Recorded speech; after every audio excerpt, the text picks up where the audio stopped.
doing was very sure about, that it has to be an informal space. It has to be my living room. Those conversations have to be living room conversations. But only this is the only formal time, Noam. Thank you very much for doing this. And I'm really looking forward to it. And I've invited a lot of your co-authors.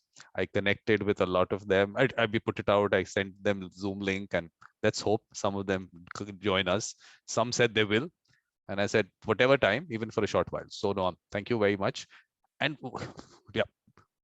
Thank you for inviting me, and thank you for inviting my co-authors. Each of them has a story to tell. Each of them, both inside of Star Wars and this book and outside of Star Wars and this book, each of them are people doing wonderful work out there in the world on conflict and conflict-related topics. So please keep doing that. Perfect. But I think what is going to happen is, I mean, of course, the series Talking Books came up because I don't read books, and I said talking books because some of us don't read them. It came from there. Now, and Star Wars, I saw the first one, maybe we were little, very young. So now you've got a very interesting combination. Someone who doesn't read books and someone who might not have, I won't even remember that. So what I did, Noam, was I said, let's get someone to help us. So whom have I got to help us? Chat GPT. Okay, so I was putting out things to Chat GPT, but we'll also maybe I'll take it from there. So that's going to be the interesting part. That's wonderful, and I'll just say it's so interesting that's the way you chose this morning. Last night I posted on a dispute resolution listserv for professors and teachers of dispute resolution. We hadn't yet discussed Chat GPT or hadn't much mentioned Chat GPT and all of the developments around it. And just last night, I ran, a popular simulation game for teaching mediation and negotiation, particularly through ChatGPT. I asked it to analyze it, and I just put it out there on the listserv and asked, folks, what do you think? And, how is it? How do we think this is going to affect our field? And I put through several iterations of, depending on how you tweak the question that you ask it, what type of analysis would it bring? Is sort of bringing us all to the point at which we realize, hey, we should sit up and take notice, and a wonderful discussion developed on the chat. So on that listserv. So I'm very much in that space. So let's see what you and Chat GPT have to ask me. And before that, I just want to say, Vikram, I am a huge fan of the work you've been doing over the past 2-3 years. It's just wonderful. You're bringing everybody both into your living room and out there into the world, and bringing people together in symposia in different ways and on different topics. It's lovely. It's wonderful. I don't know where you get the energy, but don't stop. I know I should not stop, but of course there are times when you feel that, am I putting out too much? Because you can imagine, I mean, there are now, I think, 487 videos, and none of them will be less than an hour, maybe maybe very few of them. So they've gone up to 3 hours and 4 hours. So there's lots of content out there, and I just feel that maybe I should give people time to watch this. But I can't. But the only problem is I can't stop. There are things coming up. The only question, the limitation is your soul. When is it feeding your soul, and when is it grating and you're getting tired? So of course, the wonderful thing about these things is that these videos will be around forever, right? So if 10 people watch them today, or 100 people watch them tomorrow, or only even one, another one will watch it tomorrow or in a year, or and that way we just keep. Yeah. One of the very interesting things you've just said, because yesterday only I was having a conversation with someone I was asking someone, she should be part of some show of mine, and she asked me, well, what is your audience size? Okay, let me give you the answer that I gave. I would have actually taken a screenshot, but maybe that's like might take a little bit of time there. So I said, it's wonderful to hear that you've had a great experience about India. So that's it, the India part. The recording of your show will be available on my YouTube channel, hopefully for posterity. We don't know how many people you'll inspire. Even if one person gets inspired and we get our next Ken Cloak, that's all that matters. That's right. That's wonderful. So, but what I want to do is let's put up the book first. Let's share this first. This is what we're talking about. And of course, I mean, the lots of authors, co-authors, I mean, contributors, I would say. So Yes. you want to just talk about how this came up? I mean, of course, you being a fan of Star Wars definitely the starting point, but then how did this whole thing come up and all? I will, but first of all, every time I see the cover of the book, I just want to give a shout out to the cover art designer Karen Prius, who did a fantastic job. And every time I see the cover, I say, "Oh, I can't believe that's my book." Um, But yeah, I you can talk about that also. You can talk about the cover, what she's put in there. Let's, yeah. well, you can notice we wanted to have Star Warsy elements, but without without ripping off Star Wars and Disney intellectual property. So we have things that are reminiscent and evoke Star Wars, like the sort of schematics of a Death Star and of a TIE fighter, which is one of the battle planes, outer space planes, spaceships that are fought in. And then lots of outer space and a planet, and on that planet you can see um, different terms from the book, sort of emanating up into space, and some of those terms are conflict and negotiation terms, uh, and some of them are Star Wars terms, and some of them are a mix. Uh, so and it's hard to know where some of those start and some of those end. Like the term in-group out-group affiliation bias is it's a cognitive bias conflict term.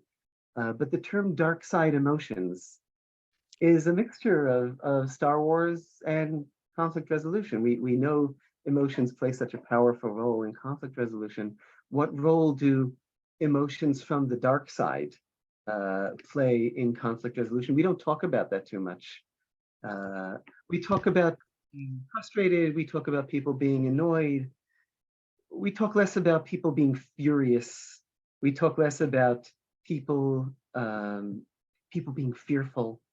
Um, and in Star Wars, these are key themes. It's a key theme that sort of the great Jedi Master Yoda sort of led the path to the dark side, introducing the how uh, uh, anger leads to fear leads to suffering, and so on. There's like a path that leads you through to the dark side. So this is a mixture of the movie and the science as they pertain to resolution. So I just wanted to give credit where credit is due. More credit, I'll note the book was published by DRI Press at the Mitchell Hamlin School of Law. They specialize in dispute resolution publications only, and have been a wonderful partner throughout.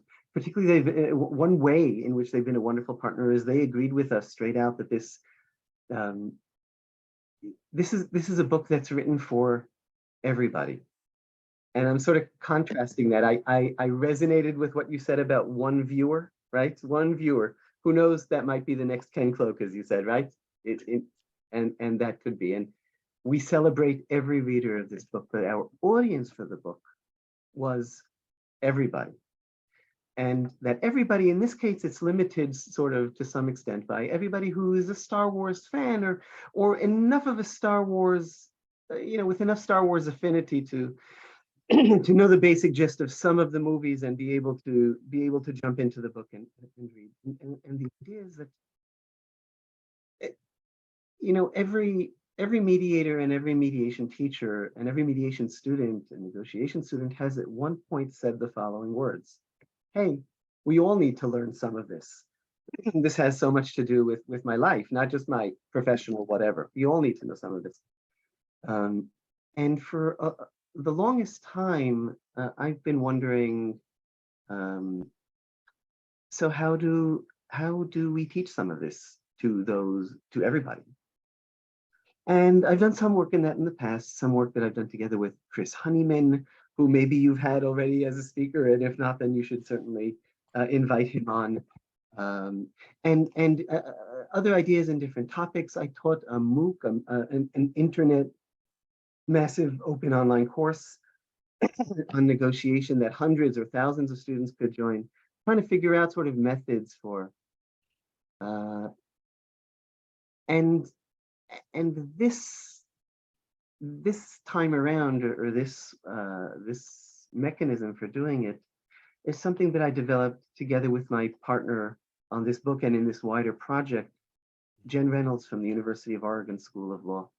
And we share this desire to develop everybody's conflict literacy or conflict fluency, just a little bit more knowledge and understanding of how to address conflict. And the question is, but how do you reach everybody?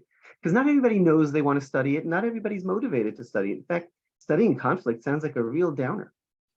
Um, so the idea we developed was, people don't want to necessarily study conflict, but millions and millions and millions of people around the world are avid consumers of popular culture. And that popular culture, it can be different around the world. It can just yesterday, I heard about this movie. I can't remember its name, but this movie, an Indian movie that refuses to go away. It's been playing in theaters for the past 30 years. Perhaps you're familiar with it, and it's just being made into a play. Okay. I mean, I'm guessing this might be the two movies which have gone. I mean, they've been there. One is, of course, one is a little older. One is called Sholay, which was running for a very long time. The other one is Dilwale Dulhaniya Le Jayenge. That's a romance situation there. So maybe Yes. that one. But there's one theater in Mumbai which has been running for that many years. I don't know how many years they're running it. So we have these cult movies. Yeah, and the point is that so many people have seen these artifacts, whether it's these movies or Star Wars movies, or superhero movies, or television phenomenon like Game of Thrones, other movies like Lord of the Rings. It could be books, right? But there are these cultural phenomena that millions of people both are familiar with, and millions of people are also deeply connected with. And if you could somehow connect that to conflict resolution, you might be able to make it really easy and inviting for fans of those phenomena to really want to read a book. Hey, I wonder, this sounds interesting. Yep. I didn't necessarily get up in the morning and say, I want to go study a master's program in conflict resolution, but that sounds like an interesting twist on Star Wars or on anything else. And so we decided to do Star Wars first, and we have other ideas to follow. Great, good. So there are lots other coming. That's the interesting part, because I mean, connecting. Of course, I'm not so much of a movie person, but I think this is really an interesting thing, because there was someone from Canada, Helen Lightstone, who was in one of my events, and she's writing some book, and she's picking up various movies, and she's, I think, looking at how things happened there, or how things could have happened there. I don't know how it's going to pan out, but Wonderful. so I think that's a very interesting way to get to Yeah. people, to get them to connect to something which is. Oh, but you have to tell us in terms of your family. You said, look, I had to explain that. I like that part that you wrote there about explaining what I do to my children and my family, and this was that was interesting. When you're a mediator, and you are a mediator, it's in your name, right? But so many people still don't know what we do. And so many people think, to the extent that they think they know what we do, they often don't get it right. And it has always been surprising to me and frustrating to some extent, but also endearing in ways that people around me, that I could explain what I do, and they sort of got it, but by the time I would meet them next, or get into a conversation about work next, they would revert to thinking about me, let's say, as a lawyer, which I used to be. Excuse me. And I realized that, if that's how things are at home, we've all encountered that in the mediation room, right? Those situations in the mediation room where you've been in the room working for an hour, and after an hour, parties tell us, wait, what? You mean you're not going to decide for us? And you have this, oh, what have we been doing here? And I think that's an issue that can be addressed the more conflict literacy people have. In other words, this book and books like it can serve a purpose not just of sort of educating the general public, um, to be able to deal with their own conflicts more constructively.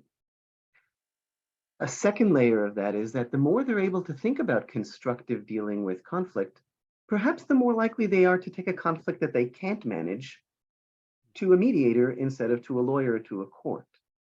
And a third level of that involves how these parties will engage in the room.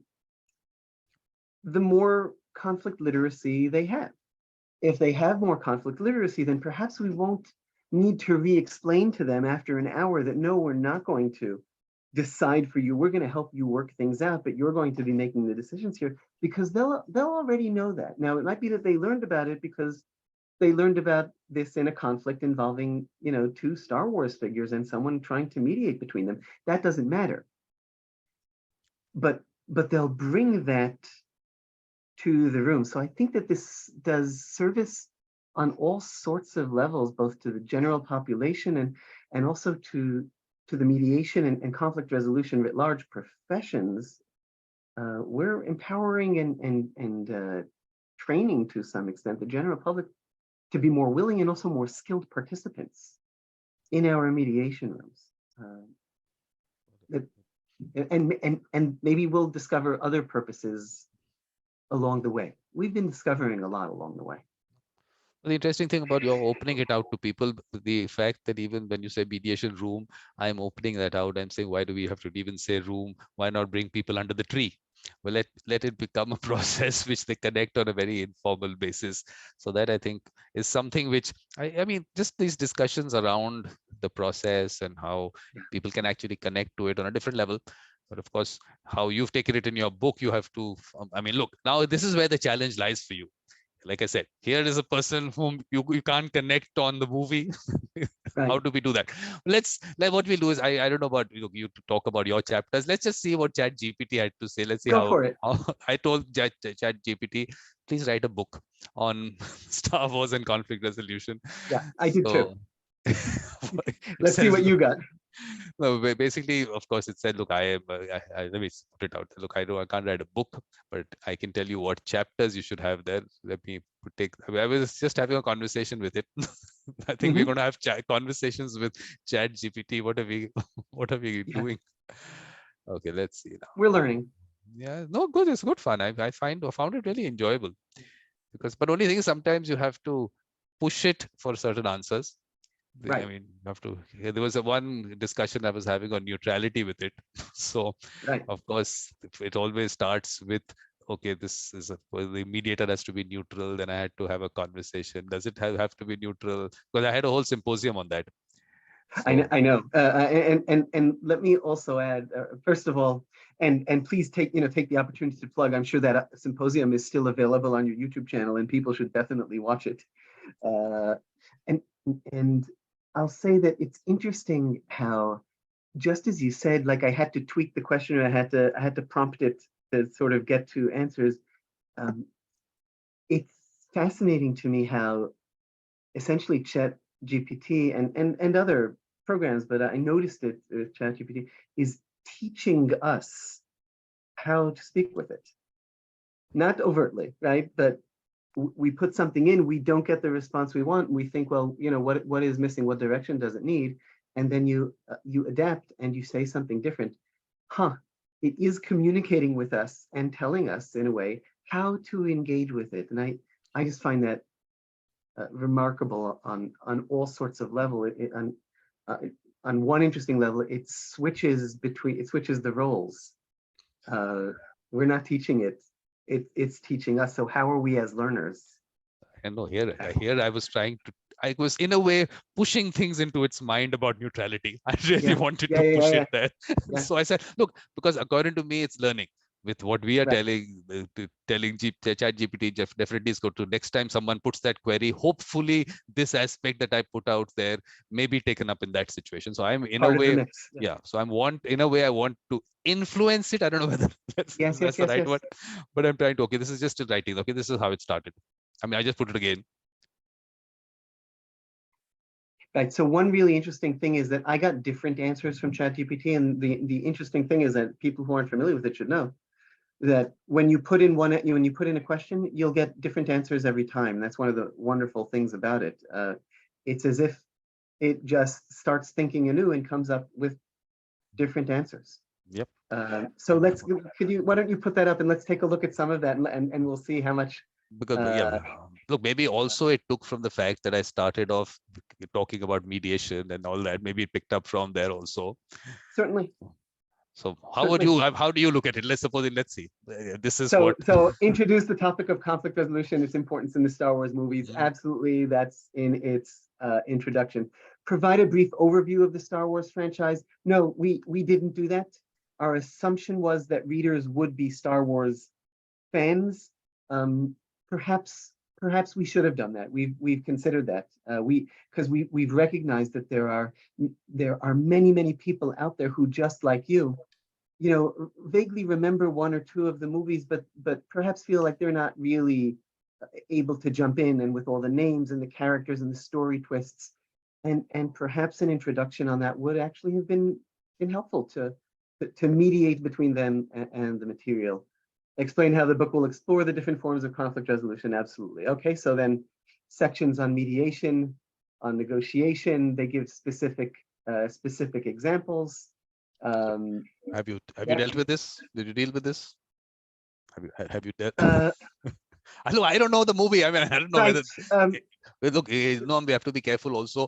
ChatGPT sometimes puts things, as I've been told, which are not factually correct. That's what I've been told. And that is much the case here. As in these two examples that it gave, they're both either wrong or imprecise, largely wrong. So these negotiations didn't take place. Perfect. That's important to clarify. I think that's really important to clarify. Yeah.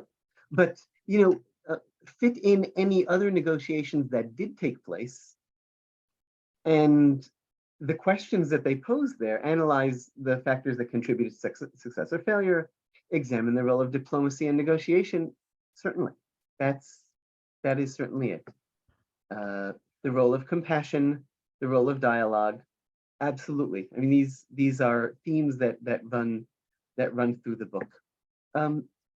The struggle between good and evil is, it's always in there, because you can't discuss really any Star Wars and any of these epoch movies that are all essentially in the end of the struggle between good and evil. But in the end, the book isn't a philosophical book. There are, by the way, wonderful books on Star Wars and philosophy. There have been 3 volumes of them so far. They are an inspiration to the format we chose in writing Star Wars and conflict resolution. So I really urge anyone who's interested in philosophy, and philosophy that's presented in a sort of a light and humorous but sharp and interesting manner through pop culture. There's a whole series of pop culture and philosophy, 3 volumes on Star Wars, as I said. Family conflicts. So we discuss family conflicts in all sorts of ways, because the film is filled with the Skywalker family and its conflicts. We did not have a chapter focusing specifically on the unique nature of family conflict. We do have someone who has promised to write a proposal on that for our second upcoming book. And we're looking forward. It's such a central theme in Star Wars. And then offered a conclusion. Look, this would be a legit basic book on Star Wars and conflict resolution. Yeah, absolutely. I mean, look, why I'm very interested is because of course with ChatGPT, is because this is going to be picked up by people. A lot of things are going to be picked up from there, and let them also see that, look, what Noam brings in and what co-authors have brought in or co-contributors have brought in is so much larger. And it's not that, because this is going to be, I mean, this is an argument or discussion we are going to keep having about AI. I mean, I'm sure there are lots of other things coming into play.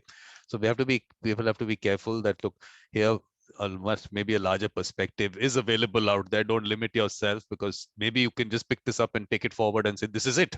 But there's so much more which you are going to tell us about. And Vikram, I'm going to use that sort of to segue into answering your previous a question or theme about the authors and the chapters and the content. We just that idea of there's more out there, and don't limit yourself, is exactly the theme that Jen Reynolds and I adopted when we decided to create this book. We are both Star Wars fans from ever since we were children, and we know the movies backwards and forwards to an embarrassing extent. And we could have each, jointly or separately, written a book on Star Wars and conflict resolution. And there's a chance that if we had done it, it would have come out to be a relatively structured book, perhaps structured along the lines of a typical textbook on negotiation and conflict resolution. Here are the major topics. We will discuss them through Star Wars, or discuss Star Wars through them, as we largely did in this book. But at some point in our planning, and we deliberated this for a long time. At some point, we decided that we preferred to go with an edited book, and invite people to propose their ideas for what would make an interesting chapter in a book on Star Wars and conflict resolution. And as soon as we did, by doing that, we relinquished a great deal of control over the book in terms of structure and content. Of course, we made choices in the end, of course, and we did structure things in orders and categories, but we essentially said there is so much more potentially out there than what we would come up with. So let's open it up to the world and see what the world comes up with. And I can't even begin to say how joyful I am that we did it. And I mean, that's sort of, it mirrors a certain style of mediation, of course, of the just letting a process happen and then steering it in a constructive manner, but not trying to be overly directive, and not trying to control outcome, and not starting off by throwing your own suggestions into the pot and seeing what happens. And we received proposals from about probably about 70 proposals from about 60 people, perhaps more people, because some of them were team efforts, on such a wide variety of ideas. Some of them very basic negotiation and conflict resolution themes, others themes that we would never have imagined. And the people who provided these ideas were from just about any discipline you can imagine that pertains somehow to conflict. We spread the call for paper very widely, not just in like an immediate network. We spread it very, very widely. And the authors in the book, in the end, 25 authors participated in creating the book. And they come from fields of law, of management, social psychology, organizational psychology, organizational behavior, communications. I know I don't know what I'm forgetting, but other fields, including fields that we hadn't known existed, such as a subfield of management called meeting science. I didn't know there was a science of meetings until we received these proposals. Most of them are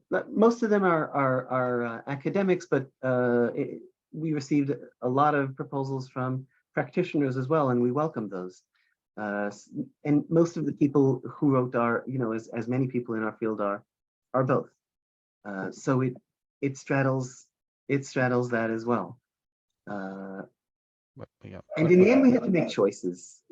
We had to make choices, and the choices were not made based on what the best chapters are quality-wise, because we hadn't seen the chapters. We just asked people for their ideas.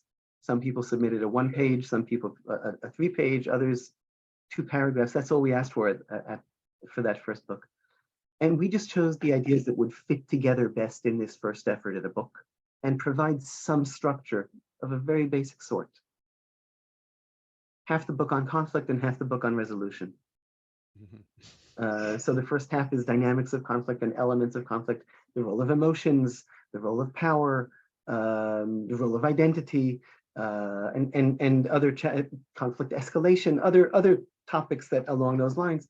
And the second half are basic introductions to the primary processes for resolving conflict. So negotiation, mediation, arbitration, and then chapters that either are more advanced or specific chapters in those areas, such as on communication, different tactics, dirty tactics, and dealing with them in negotiation, and other specific topics in the sphere of resolution.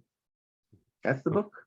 No, but what I need to do is I have to ask people maybe to put in questions, because I might not know what questions to ask you on the subject matter for certain situations, certain family conflicts, what all of you've dealt with. But let me just say, Sophie saying beautiful, attractive, and meaningful cover. And Melanie is giving a fun fact: wedding anniversary, May the 4th be with you. May the force be with you. That's what Melanie's put out there. And of course, look, I mean, the younger generation, I mean, are we at some point, are you coming out with something where the younger generation gets involved and how they look at the movie and conflict resolution? Is that also an option? So I can answer that in two ways. One is, this book is really intended for I'd say anyone from 12 to 120, and that speaks to the notion. And one of the reasons to choose Star Wars is that it's so multi-generational. It has this sticking power that it has been around for 45 years already. My father took me to see the first movie when I was 4 years old. More recently, when the newer movies started coming out, I sat down with him and showed him one of them that I wanted him to see, because I know it speaks to an aspect of his life and his work that would surely interest him. And of course, like anyone who was raised on Star Wars, to raise themselves on Star Wars, my children are fluent, and they know it as back and forth as me sometimes correct me on it. So we're into a fourth generation of Star Wars fans now.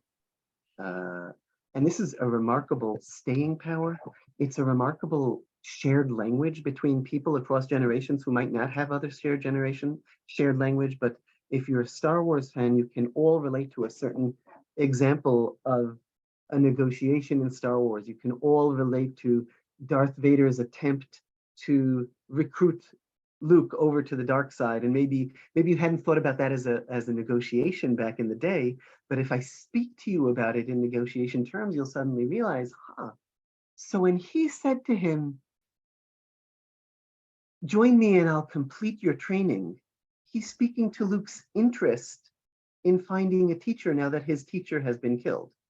Parentheses, he's been killed by Darth Vader, which might cause us to think something about how can we affect the other's interests and alternatives in a negotiation. Parentheses, don't kill the other person's Batna. Okay, that it's both illegal and it's not nice, but it's still something that we can relate to in negotiation terms. When Darth Vader says to Luke, "Join me and we'll rule the galaxy together," he's speaking to an interest. He assumes that Luke will want power. When he says, "We'll rule the galaxy together as father and son," he's assuming that Luke will desire this parental connection. So Darth Vader is actually a master of speaking to Luke's interest, or more, he sort of missed out on Luke's interest, but he was really trying. He was really trying to implement interest-based negotiation. And this from the most competitive person in Star Wars. So I can hold that conversation with anybody from 12 or even 8 to and up, who has seen the movie. So that's one thing about the younger generation.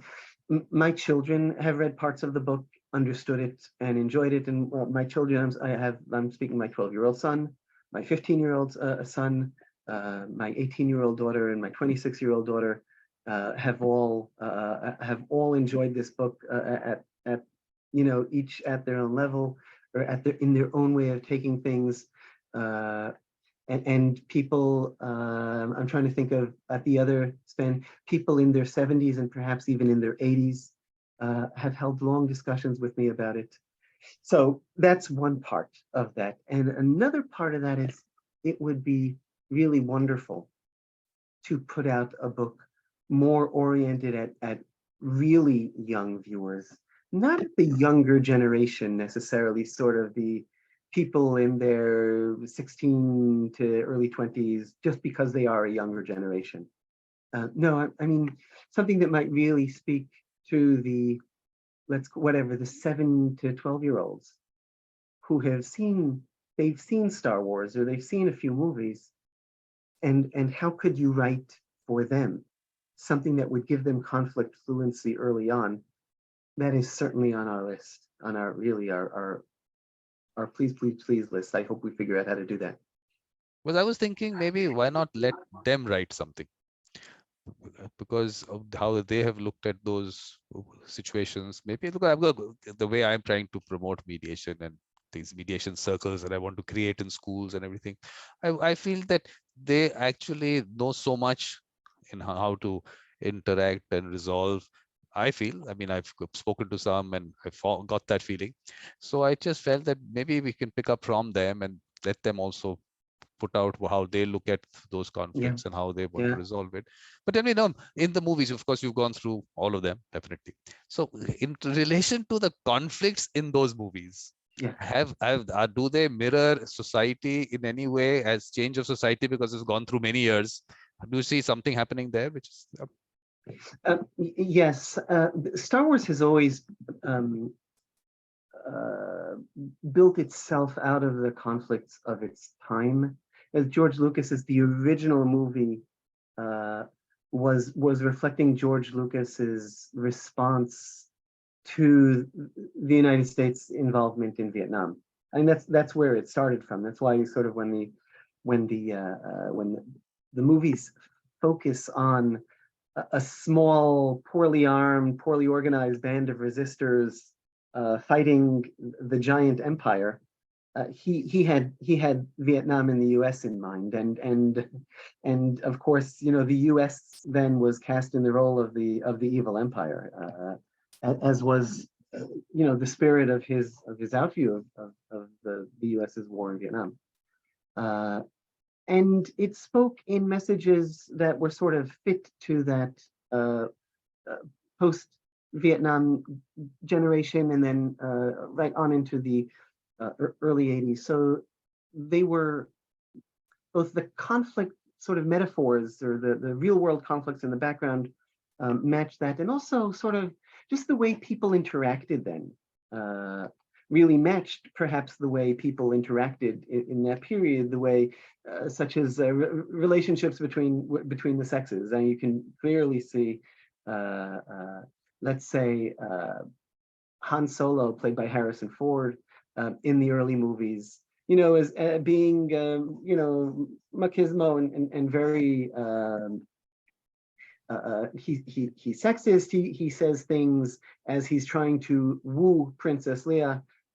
He basically woos her by badgering and harassing her until she says, "I love you," and he says, "I know." Things that are somewhat difficult to watch nowadays. But on the other hand, they were very accurate in their time of how people spoke to another, and the same for all sorts of relationships then. But when you move forward in time, so there was a second set of movies that was released between 1999 and 2005, and then a third set of movies between around 2015 and 2019, and you can see the development from in those periods.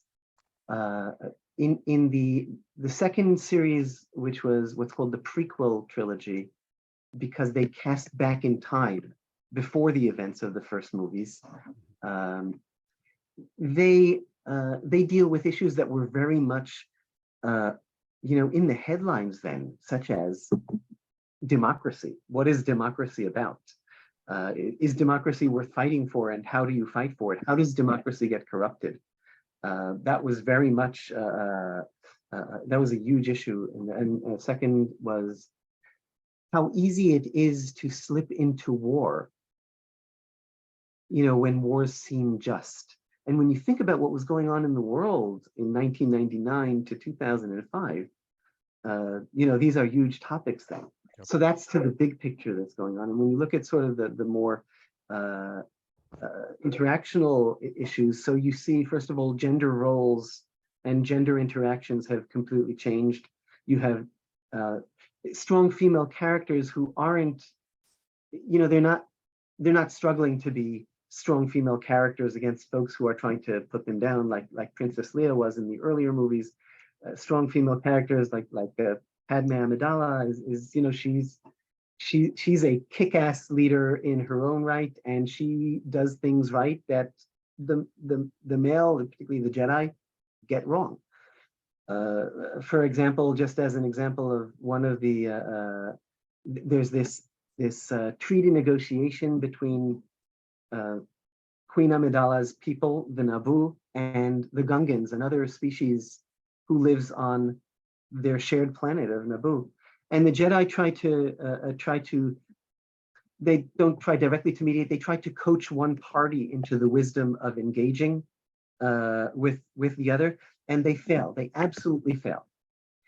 And yet Queen Amidala approaches it differently, and she succeeds in negotiating a treaty and an alliance with the Gungans, with this other species. And there are other examples of how she manages to do that wonderfully. There's a chapter in our book about lessons from women leader of Star Wars, which both focuses on the women characters and also discusses gender differences in negotiation.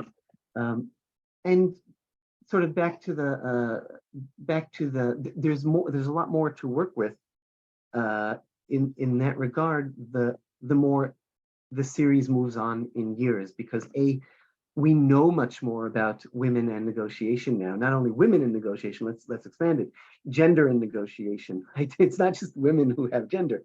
Gender in negotiation, which involves how how women tend to negotiate, how people of other genders tend to negotiate, which is an understudied topic, and of course the interactional aspects, how men interact with men, how men interact with women.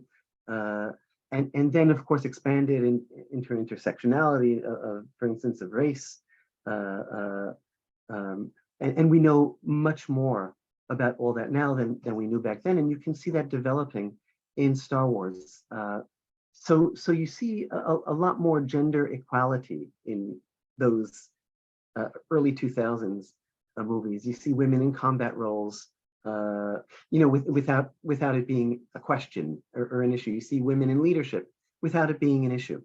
The third set of movies, they return to the theme of a small band of resistance against an evil empire, which seems to sort of have become anew a question in the world. It takes on themes of the ills caused by capitalism, including the violence caused by capitalism, not just both structural violence of the impacts of capitalism on lower classes, but also just the amount of violence that is both conducted in the name of capitalism and the way in which capitalism serves all parties to conflict and just sits around and benefits as people die. Those are powerful themes throughout the later three trilogies. The topic of race is much more pronounced in the later trilogy. You see representation of people from, I'd say, all across the racial spectrum, but then of course there are those that I've missed or I didn't notice, whether based on my own privilege or just because there are difference. But at last, there are people in key roles, people of all colors. and those are issues in even the latest Star Wars material, which is mainly TV shows. There was a leading role done by an African American transgender person. Star Wars is very much intentionally, both in casting, in storyline, and in themes, it is trying to match what's going on in there to the issues that are on the minds of our generation, of each generation. And therefore the conflicts that come up are conflicts that are grounded in the conflicts of the generation, whether it's the big picture conflicts or it's the ways in which we interact now. So Star Wars continues to be relevant, to be actual, to be contemporary, both in terms of storyline, but also in terms of conflict material and conflict resolution interaction. And I anticipate, I mean, that's clearly intentional. So that's going to continue on into the next generation. I'm just thinking from what you're saying that actually how important it is, because movies, of course, reach out to so many people, and I'm sure Star Wars must have gone into so many people, into so many houses. So in relation to conflict resolution itself, the way it is done, how you are actually putting out lessons to people in a way.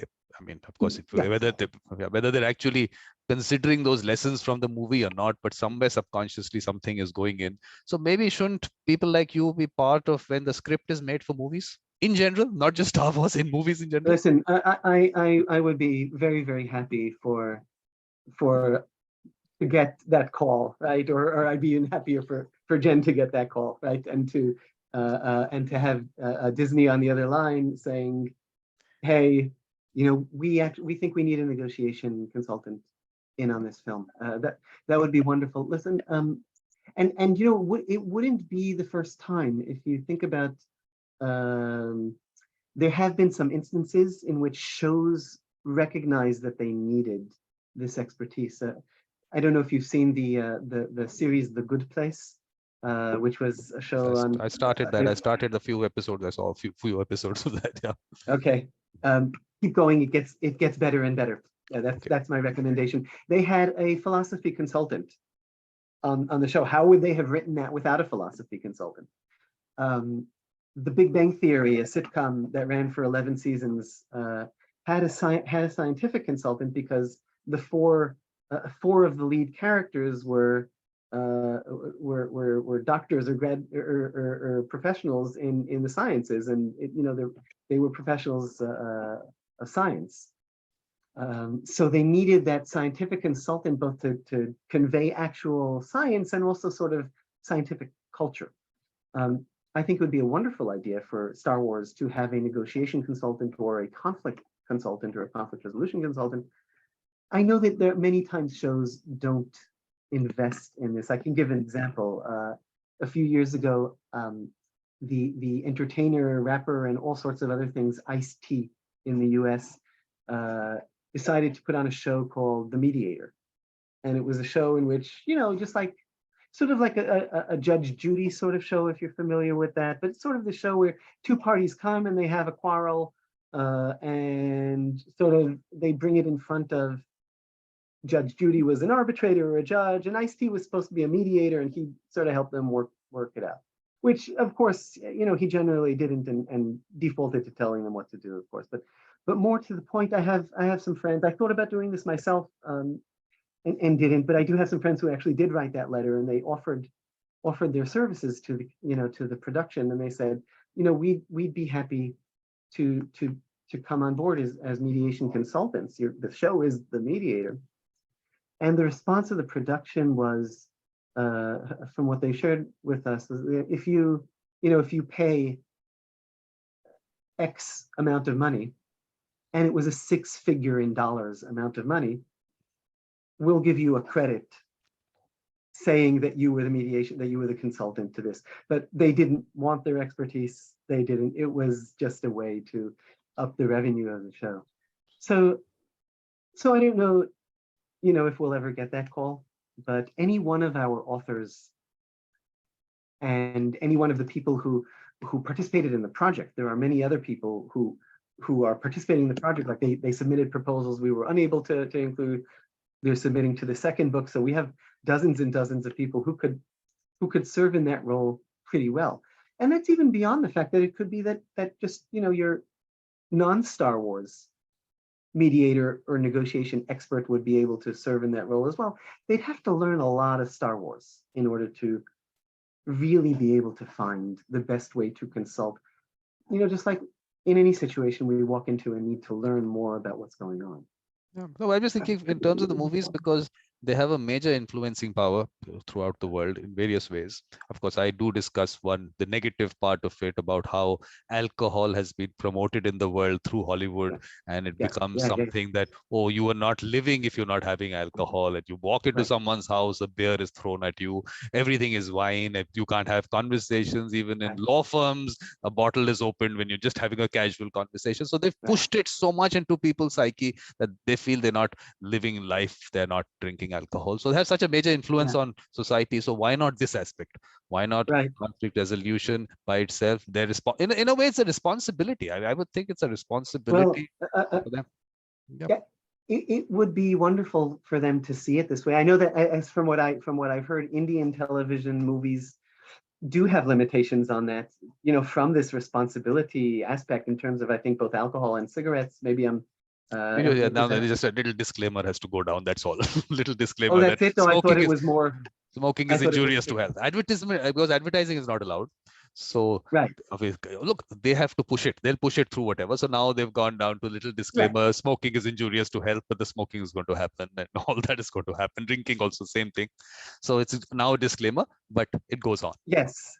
So I wish that Hollywood and all other Hollywoods across the world would see that as a responsibility.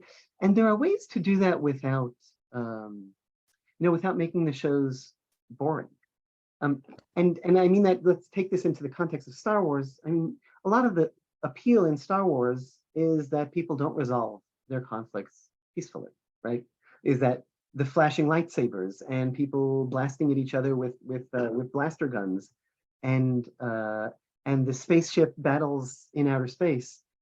That's a lot of the appeal to many fans in Star Wars, including a 4-year-old me. Let's not, right? I'm no different than anyone else, and including a 49-year-old me who can appreciate that. But there's more to it than that, and actually that's the subtitle of our book. The book is called Star Wars and Conflict Resolution. There are alternatives to fighting. And that's not just a sentence we made up. That's a sentence that one of the wisest Jedi in the saga, Obi-Wan Kenobi, said right in the original movie. He said this to a Han Solo who was about to take on a huge battle station head on in a suicide attempt, a suicide mission, just because he wasn't going to let them take me without a fight. And Obi-Wan put his hand on his shoulder and he said, "You can't win, but there are alternatives to fighting." And in essence, so much of what we do is just putting that hand on the shoulder, right? And Star Wars does that on occasion very explicitly in all sorts of ways.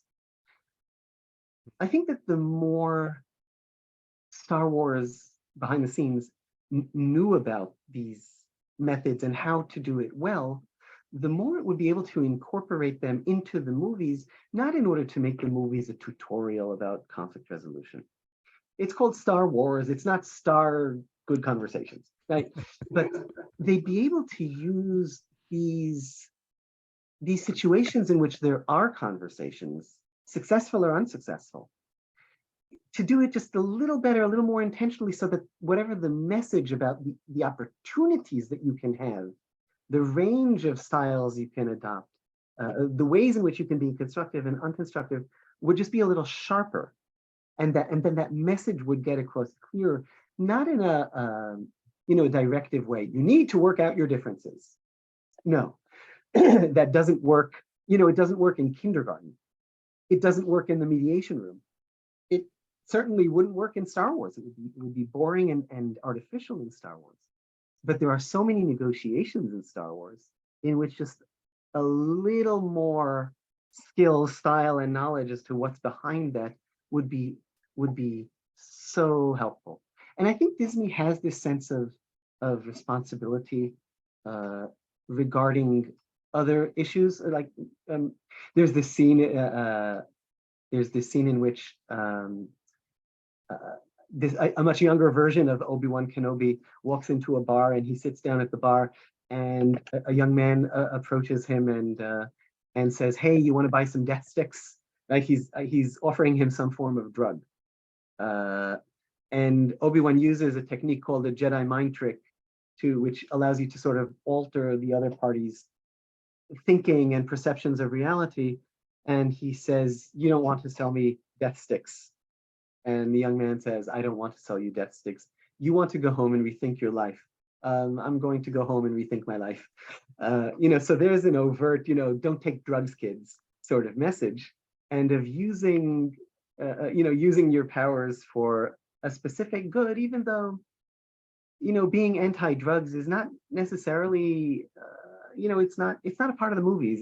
It's not on the Jedi agenda. It's not on the, it's not, it only comes in later on some of the TV shows, and even then. So it's really interesting that they put that in, and there's that. So they did see that as a point for responsibility. People don't spend too much time drinking in the shows. They're intended as family movies, as sort of in the American sense of what that means. So I wonder if there could be that sort of intention. Hey, we are actually educating people about all sorts of things. Can we do that a little more intentionally without detracting from the fun of the movies, from the essence of the movies, and from the guns and blasters and lightsabers of the movies? What can we add into that? Okay, that's a wonderful theme. You see, I can hardly stop talking about that. What I'm going to do is, again, let me go back a little bit to the chat GPT. I just want you to correct it if it was wrong, because of course, where mediation was used is where what was asked. And I mean, factually, is this correct? First of all, to start with. No, not really. In fact, absolutely not. The first one, they don't travel there for that purpose. They are unable to reach an agreement, even to the extent that they did negotiate. They hardly negotiated. Real nerds of Star Wars will consider that in the novel, not in the movie, there was more negotiation. It too ultimately failed, and they did not prevent the outbreak of the war. The war broke out in that one. In episode 3, Amidala and Skywalker traveled to the planet of Mustafar. No, they did not. They did not. There was no negotiation intended there. That wasn't their purpose in going there, and that had nothing to do with how the conflict escalated into the Clone Wars. In fact, if anything, that scene on Mustafar was the end of the Clone Wars. I won't get into that. Episode 4, no, that's absolutely wrong. So what we episode can, episode 9. So what we can do is that this could have happened. They could have done this. Maybe that's what it's going to be. So it's not, this did not happen. Well, yeah, maybe it could. I don't know. The fandom of Star Wars is immense, and a lot of what sort of nourishes the fandom of Star Wars isn't only the creations of Lucasfilm and Disney now of Star Wars artifact, authentic top-down Star Wars artifacts. There's also a huge world, galaxy, I should say, of fan-driven, fan-created activity, material, and ideas. So this can take the form of art. This can take the form of fan fiction. In other words, fans writing Star Wars stories or alternative histories in Star Wars, in which, and in these alternative histories, all of everything that ChatGPT there just said could have taken place. It could be the theme for an alternative history. In fact, I think that's, one thing we might see is that ChatGPT, you've just demonstrated how it's a wonderful generator for ideas for fan fiction in Star Wars. And one reason that fan fiction or fan art and fan activity in sort of different comic conventions, so fan conventions, it's such a nourishing part of the fandom because, you know, just as we know in mediation that when parties are a part of the process, not just in doing what we tell them, but rather they bring themselves and their idea and their creativity and their interactions and ultimately their creations and decisions, when they bring all of those into the game, they are empowered.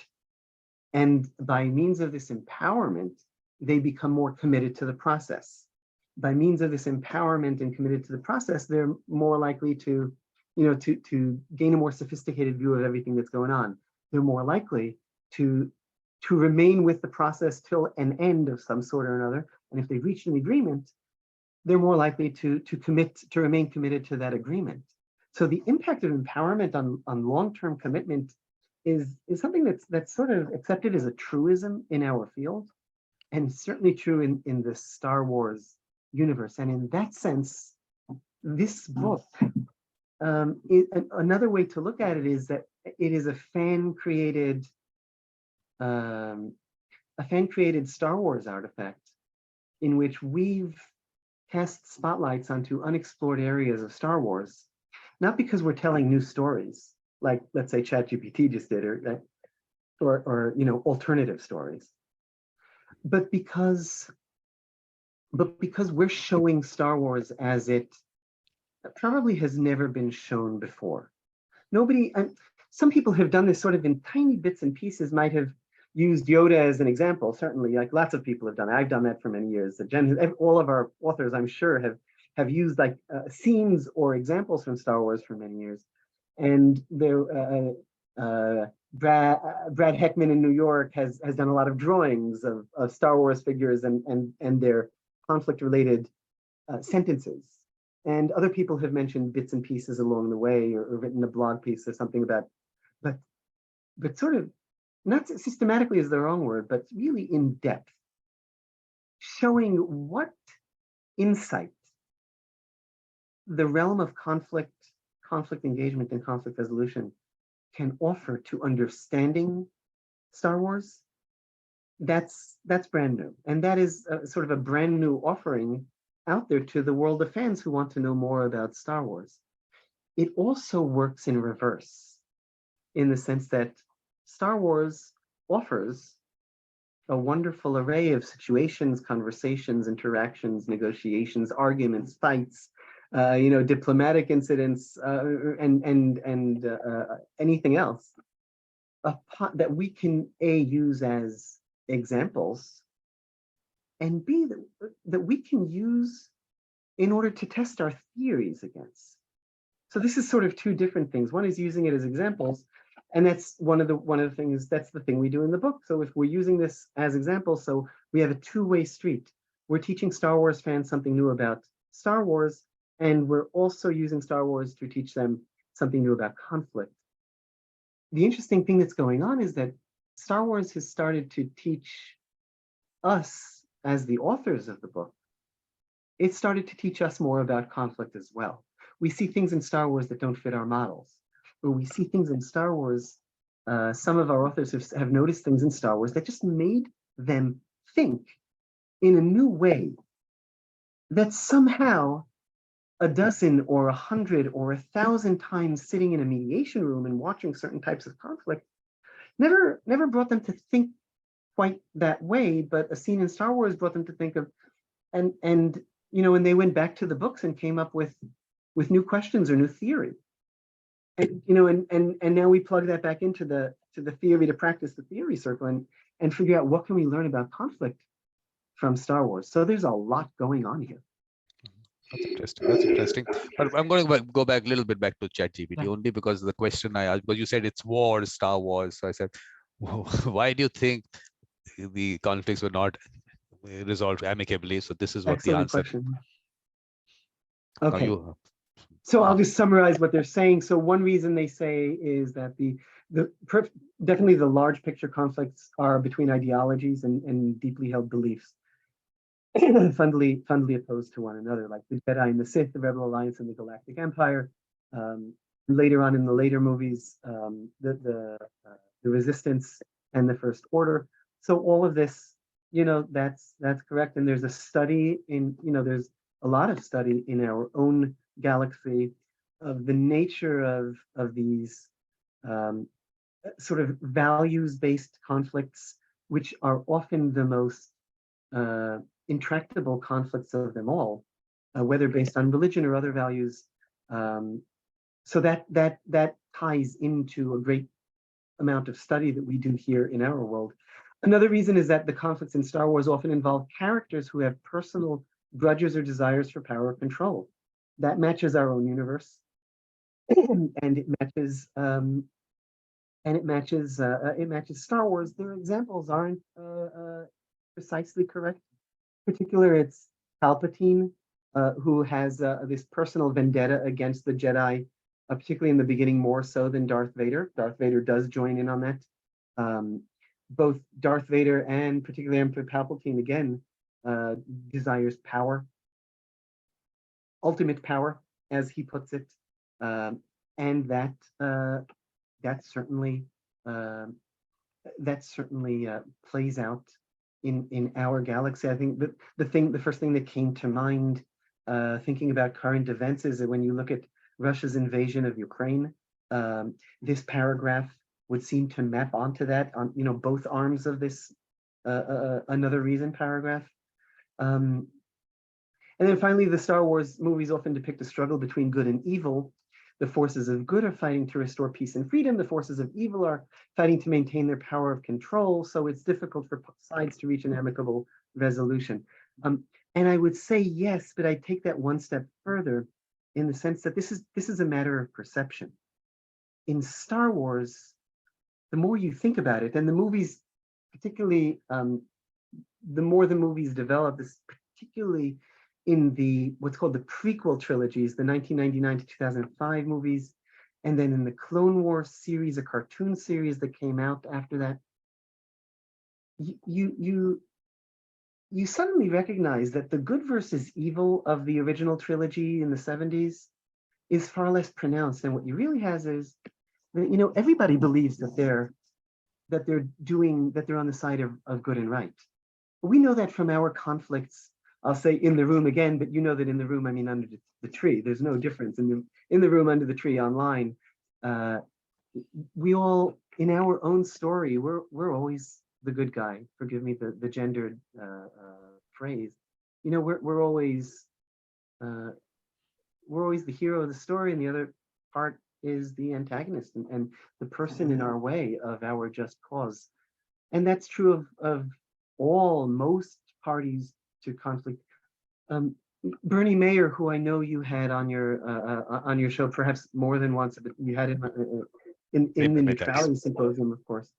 So he's written and often says that one of the greatest mistakes that we tend to make when we're in conflict is the assumption that our counterpart is either crazy, evil, or stupid. And often we think all three of those about our counterpart.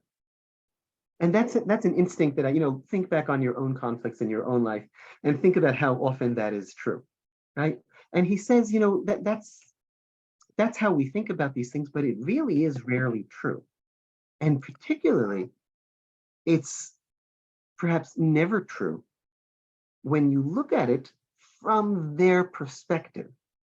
From their perspective, they and what they are doing is wise, just, the right thing to do, and a pretty savvy and smart way to handle the situation, again, from their point of view. And when you look at that, then as awful as it sounds to say, I'll jump directly to an extreme case. Hitler was not the bad guy in his own mind, not to justify him, but from a conflict and from a real analysis of conflict. saying the West were the Allies were the good guys, and and Hitler and his accomplices were the bad guys. It might be true in an objective sense. It certainly wasn't true from from the window of Hitler's fortress on a mountain, right? And when you think about conflict that way, you'll get a far more nuanced look into conflict, and as a participant in conflict, whether you're a party or a third party, you'll understand a great more about how these are working, how things are working out. In Star Wars, Darth Vader, who might seem like an armored monster of evil the first times we see him, but from his perspective, he was doing the right thing. Emperor Palpatine, who's evil even to the point, portrayed as evil and crazy, even to the point of giving that sort of supervillain cackle of laughter when he discusses his evil plans. There's very little of that in Star Wars, but there is this point at which Palpatine sort of does that. But usually he doesn't. And so from his point of view, he's generally, he's playing out a plan that he laid. It's a plan that is 80 or 100 years in the running throughout the saga. Everything is going just as he has foreseen, and he is trying to correct a historic wrong against him and his belief and his people, and he's trying to do it by means of killing all of the Jedi and bringing the entire galaxy under his despotic thumb. But that's a good thing, if you ask him. And the conflict lessons in this are simply enormous. When you think about our own conflict. So in that sense, ChatGPT might have gotten some things right and some things wrong. But I mean, sorry, please. But either one of them, they provide food for thought. And Star Wars examples. So ChatGPT got many of those just factually wrong. But then you have to remember that we all perceive situations differently, right? If you would see the movies, and then I'd ask you, what did you see? And I tell you what I saw. So, this is a truism in conflict. So we see different things. We've noticed different things we've taken in. We prioritize different things as important and just forgot other things, and we have the whole sort of ladder of inference and ladder of understanding, and how we intake information, sift it, select it, understand it. It runs through our cognitive biases. This is all material that we work with. We know people experience the same event perhaps in radically different ways. And in that sense, the way any two people see Star Wars is different, and that's really important to say that anything we said in the book or in talks we give about conflict or in Star Wars, and anything I've said today is only, it's meant to engage with Star Wars fans who want to know a little bit about conflict. But one mechanism it's doing so is by starting a debate. Star Wars fans love to argue Star Wars. And we recognize that for every word we've written here about Star Wars, there's no, wait, you don't understand. And that's great. So use the term we just introduced, right? This conflict term, to tell us why we're wrong. And we totally didn't get that character, or we misunderstood that scene. Wonderful, right? That's what we do all day when we meet other Star Wars fans at conventions or just, and hang out. So why not do that around the topic of, here are a few topics that, we could learn from talking about them. So if anybody wants to argue that, that Obi-Wan Kenobi, his conflict style isn't X, as I wrote in the book, but rather it's Y, because look at this scene and that scene and that scene. Outstanding. I'd love to have that conversation. And that's why, the book is it's just an opening. And I think that, Star Wars develops from its fan arguments. There are some pretty awful fan arguments in the Star Wars universe. Some of them go to racist places, and some of them go to sexist places, and some of them are really awful. But the great majority of them are just people who are in love with a story and want to analyze it microscopically in every possible way. And that's exactly what we want to fit in with and offer a few more frames, because we think that this will ultimately not only be fun, but also result in this more widespread conflict literacy that we're aiming for. Let me know. We spoke about reaching that one person. So there's Susan who's commented, thanks. This has been an interesting discussion. I just ordered the book. I look forward to seeing how I can use it in my regular mediation practice and in my conflict resolution course. So That's so Susan, wonderful. Susan, you're today's one person. one That among makes me many, so I'm sure. happy. Yeah, I hope, I know this will be posted on YouTube afterwards. If anybody listens to this and suddenly realizes, hey, I'm that one person today, whatever point in the future, I hope you'll add that in the comments. You're all very, very invited to be every day's one person. Of course, to be in touch with Vikram, if you'd like to speak to his side of how these things are playing out, or different areas of mediation are playing out, but also with me and other members of the project. You can find us, to make it simple, our website is Star Wars and Conflict Resolution.com. And to make sure you can't get confused, if you're wondering, wait, is it with the end or without the end? It doesn't matter. You'll find us. Or just Google Noam Ebner Star Wars, you'll find us. And we're really easy to get a hold of. So share if you have a question, or if you have thoughts, or if you have an idea for a chapter that you'd like someone to write, or if you're a conflict and negotiation expert and you'd like to join. You're into Star Wars, or you're into a completely different series, and you'd like to be a part of this project, drop us a line. We'd love to get to know you and to work with you. So you started something which is of course going to keep growing, and you'll keep getting these inputs. But tell me one thing. Of course, look, movies are made by people who have a certain thought process. But according to you, in the movies, do you see this aspect of seeing the good in the evil and the evil in the good? Does it come out from these movies, or is it supposed to be just one-sided kind of thing? No, so right, like in the older movies, it is extremely one-sided. It is very one-sided. There's the good guys against the bad guys. And then as the plots develop, we recognize that there are other things happening in there. And therefore, in the sequel movies, in the prequel movies, the second series that came out, there are these moments where you see the good, you see the good guys in all sorts of ways. You see them being corrupted in all sorts of ways. And you also see them wondering, wait, are we the good guys? And there's this moment in the third movie where Queen Amidala, Padme Amidala, who we mentioned several times now, she asks, what if we've become the very evil we've been trying to fight? And the answer is, of course, that they have, unwittingly and unintendedly, that they've both been manipulated into becoming the evil they were trying to fight, and they've been fooled into becoming the evil. But they've also become that evil because of different areas in human nature that made them susceptible to that.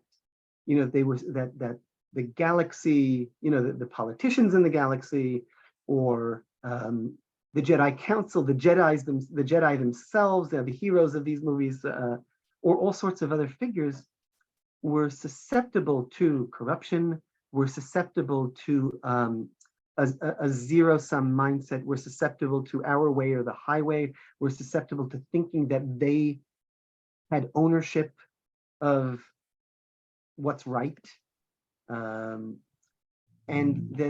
lost touch with what was on people's minds and what people's interests were. And at some point, they became, in different ways, they became instruments that unwittingly served evil. And that really gave a lot of people cause to think. And in the fandom afterwards, even before anybody said anything about conflict resolution, it was really interesting to see at that point that you saw a whole branch of the fandom sort of develop, idealizing or rooting for the people who are the bad guys in the movie. There are a lot of Star Wars fans who are generally speaking, they're fans of the dark side without getting into it. They're fans of the Sith. They identify with the Sith agenda. They identify with the Empire more than with the rebels. I think, I mean, I'm not a Star Wars historian, but I think this particularly started to evolve after this second series, because the second series showed the Jedi not as this absolute, heroes, good or bad, that need to fight back and bring the light back to this dark galaxy. But as people who dropped the ball in the first place. They messed up. And the Sith were a counter movement or a counter revolution to that, rather than being, the evil that overthrew the good. When you take this to the later movies, the last movies to come out, you see this addressed directly with Luke Skywalker, who represents the Jedi. Sorry.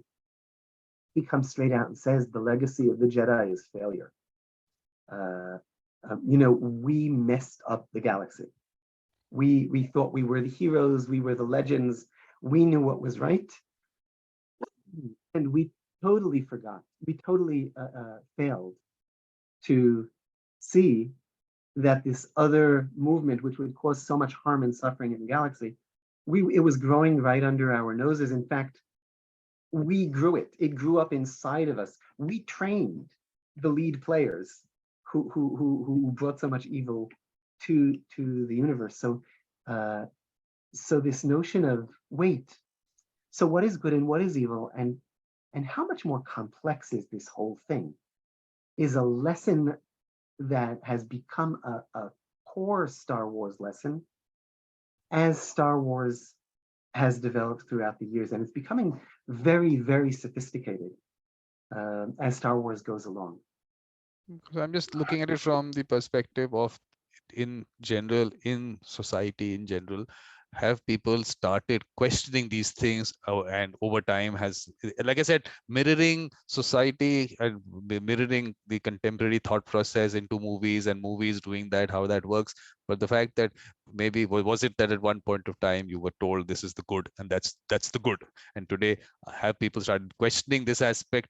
Has that changed, and that is why it's reflected there? I mean, I don't know what your thoughts on that are. Yeah, well, the way people, the way it's intended and the way it's written, right? Like we said, everybody experiences movies differently, right? So intentions aside and objective analysis aside, the extent that anything's objective, and understanding or preference aside, just as a simple example, many people, let's say in the US, many people would watch like the old movies of Star Wars and identify with the rebels because the rebels are the good guys, and not fully understand that that George Lucas didn't intend the rebels to reflect America, right? America was the bad guys in those movies, and that very often that the metaphor of the evil empire in across the Star Wars movies has to do with America's place in the world, and the less benevolent sides of that role in the world.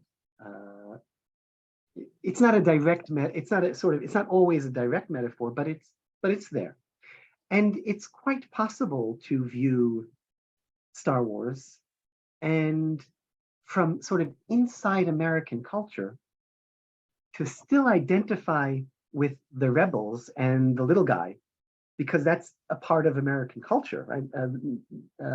We identify with the individual and not with the large faceless group in which everybody's identical in service of the great leader.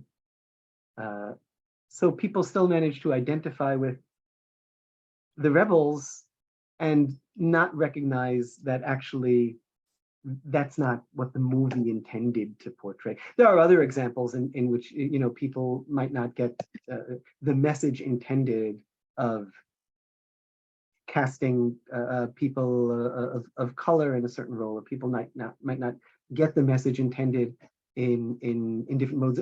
Really, in anything, even inside Star Wars, I think this might be a direct cinematic response to it.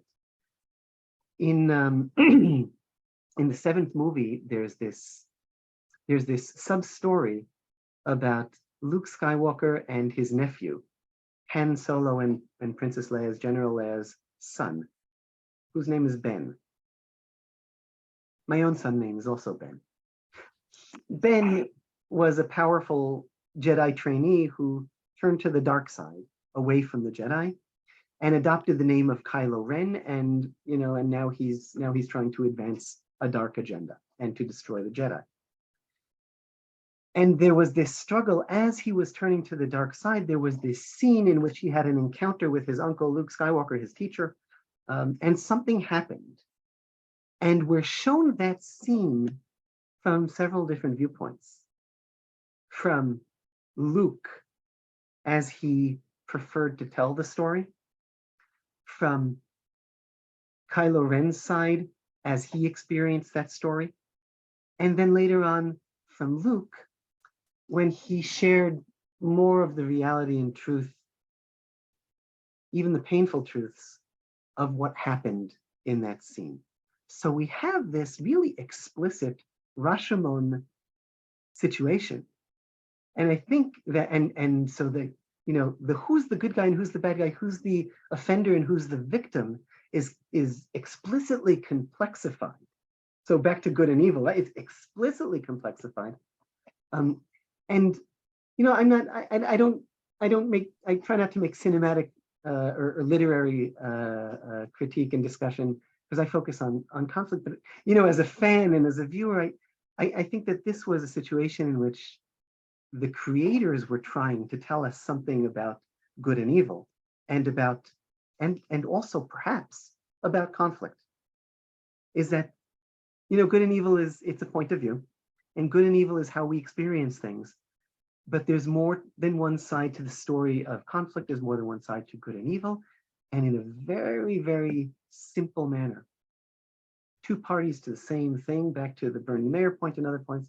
We experience all of these situations subjectively, we process them subjectively, and we reach different conclusions as to what happens, who is right, and what a just outcome or resolution to it would be. All in our minds, and often completely, perhaps diametrically opposing the other party. But no, if you, of course, you won't get time to watch whatever is on my channel and whatever discussions I've had. But one aspect of heart, soul, spirituality being part of in relation to the mediator, the process, and the participants is something that I have spoken about. Does any of that come up in these movies? Well, the notion of neutrality, sometimes it very little explicitly, but it does, particularly in material beyond the movies. There's an entire world of development beyond the movies, of TV shows, of books, dozens, hundreds of books, computer games that have elaborate stories. And the topic of neutrality does come up more there. So let me give an example. For example, the Jedi have this role of bringing peace and justice to the galaxy, and this is a mix of being sort of enforcers of some sort sometimes for the Senate, the central government, and sometimes and they wouldn't call themselves enforcers though. And sometimes it's more that they're there to negotiate or coach or mediate and bring peace in different ways. So they often have that role. In the movies, we see them reluctant to intervene in internal affairs, even when those internal affairs are not to their liking. Like they don't intervene in slavery. They encounter slavery in episode 1 on Tatooine. The Jedi involved, they put a great deal of effort into liberating one slave who would, who they thought would become a Jedi. But they said flat out, we're not here to free slaves. And of course, anyone watching the movie said, wait, what? Aren't the good guys supposed to free? And part of that involves, while not justifying it in any way, but just explaining it from the internal story, is that is that Jedi tend not to intervene within sort of the customs and the internal laws and the traditions of the local culture. There's a lot to unpack there. So that's a form of neutrality, sort of neutrality towards issues. Much like, let's say, it's not a good comparison. It's a weak comparison, but the comparison stands. Like, as mediators, we're not supposed to, like in a divorce conflict, we're not supposed to have perhaps strongly developed ideas about whether the mother or the father should retain custody of the child, or people who hold with strict neutrality of mediation would certainly say that's up to the parties. My notions or how I grew up as a child, or how I mother my son or daughter has nothing to do and should be kept out of the room. So I mean that's a direct parallel. In the books, there's actually direct discussion of this. There's a book called Outbound Flight.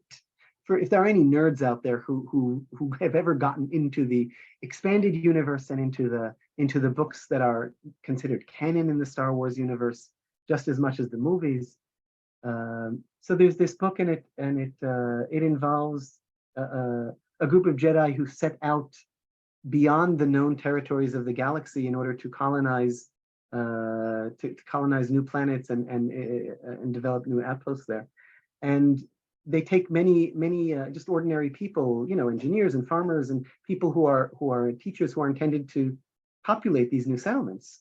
The notion of colonizing isn't heavily questioned there, but the notion of mediation is, because there's this new society right now. It's aboard a spaceship, and it's headed out to land on a planet or planets, and so the question of how does a society function? And here the Jedi get into their role as peacekeepers, and specifically as mediators. And let me tell you, the discussion of mediation, both techniques and values there, is as in-depth and full of jargon, just as much as any of the conversations at mediator conferences. It's really astonishing. But here it is, in the context of a particular world, of particular disputes, the question of what does a mediator do when they have parties to a conflict? Who should be involved in the conversation? A. Should it be done by one mediator, or are more than one involved in doing it? B. Those are familiar questions. The question of, should the mediator ever dictate what the outcome is? Well, that's familiar. We might say, oh, no, that's not included. But, well, we know that is sort of, we do need to talk about that. The question of a mediator proposal. Should the mediator, let's not dictate, but propose, and when? What's the value of it? What are the pros and cons, not just on a values-based level of, let's say, facilitative versus evaluative, but also of the odds that it will be accepted and how it will leave the parties feeling and committing. The question of how much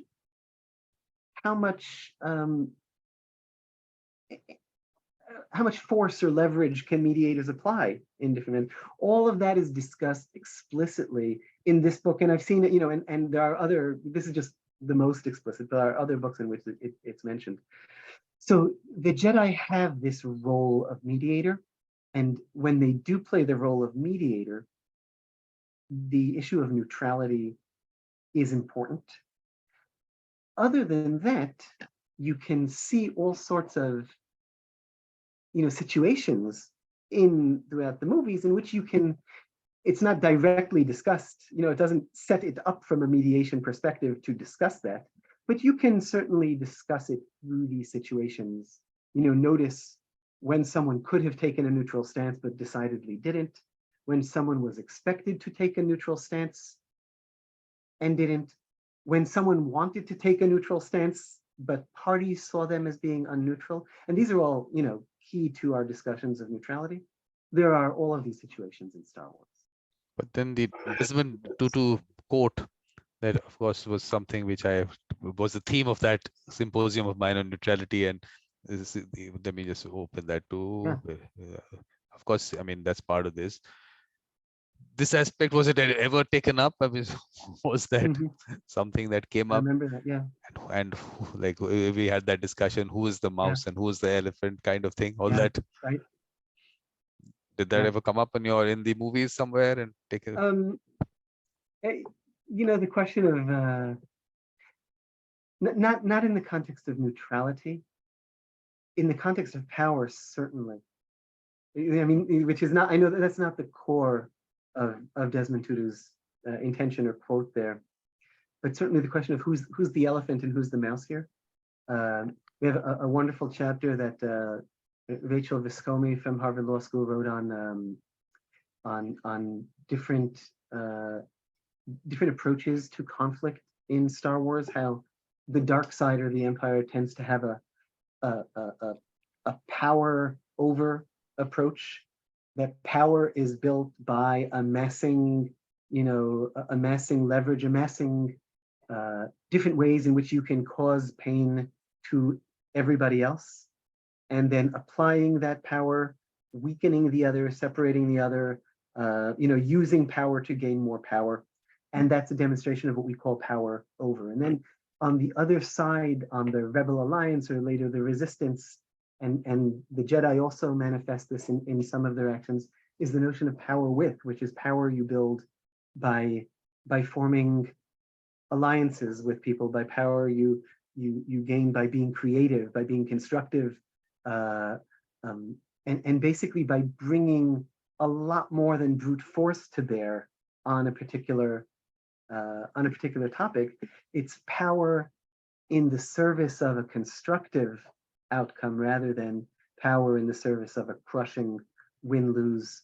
And then, so the question of, you know, what are the pros and cons of applying power over is with Star Wars right from the first movie when Darth Vader and Grand Moff Tarkin are about to destroy a planet with this new Death Star that they have in the first movie, which you may have seen. And Princess Leia, who's present at that moment, she says, the more you tighten your grip, the more systems will slip through your fingers. Sort of discussing the limits of power.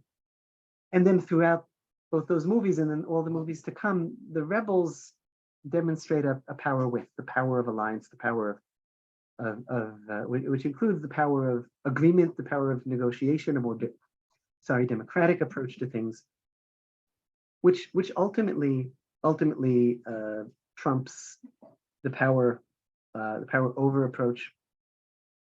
Since parties are so heavily embroiled in conflict, there's not a lot of direct discussion of neutrality in there. But to be honest, I think that our profession, I mean, the discussion of neutrality is, of course, so important, and it's getting increasingly important nowadays as your symposium demonstrated, and as who Bernie Mayer has been talking about neutrality forever, and his new book neutrality trap? The Neutrality Trap talks about how neutrality is becoming increasingly problematic given the times we live in. In other words, it is wonderful in service of certain types of situations and certain types of disputes, but particularly when you look at it at its societal in a societal perspective, we pay a price. So I do want to say, though, that that while this discussion of what is the role of the third party and what is the stance of the third party is really important, it's a topic we've been looking at in the conflict resolution, particularly in the mediation field, for the past 40, 50 years, right?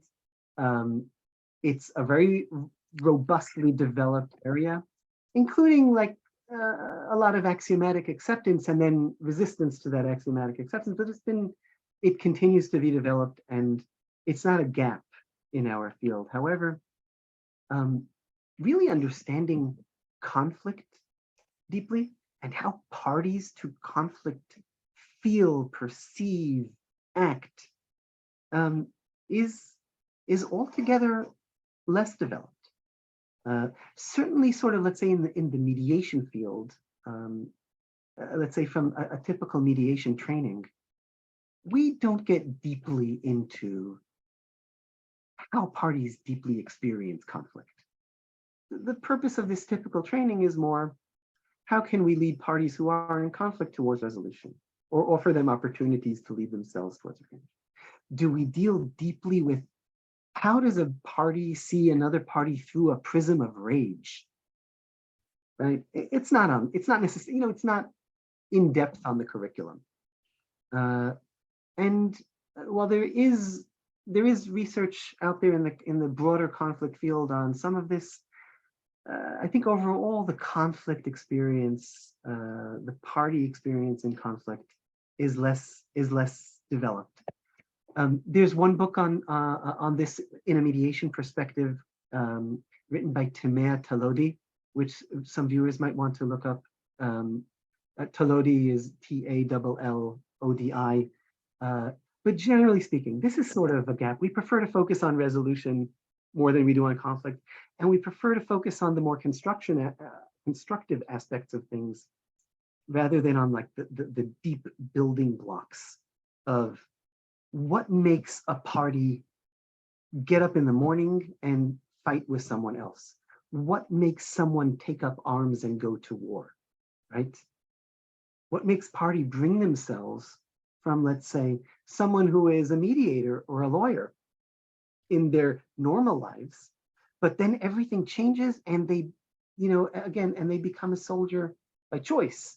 They dedicate their lives to fighting violently for a cause. Star Wars is full of that. And Star Wars is increasingly becoming full of that, particularly as the TV shows develop the early formation of the rebellion against the Galactic Empire. And we start to see how ordinary, day-to-day citizens of this empire, how they make their decisions to resist, how they make their decisions to fight, how they make their decisions to remain neutral or just to avoid. So this is all this is an area that Star Wars, I think, develops much more than the neutrality aspect. But the only problem that you're going to face is that you're going to be polite and you will continue the conversation where you may want to leave, but you can't leave right now because, like, you're a Star Wars fan. I have a fan of mine who's put a comment which I have to read, and there is one question beyond that I have to ask you. So what does my fan say? The whole idea and conversation is brilliant. I make the image of the stars. Isn't it about the war between the stars of feelings, the love and wounded love, anger stars, and so many ego stars, such as in all conflicts? I will read for sure this inspiring book after a long time, like Vikram. Thank you. Okay. So anything on that?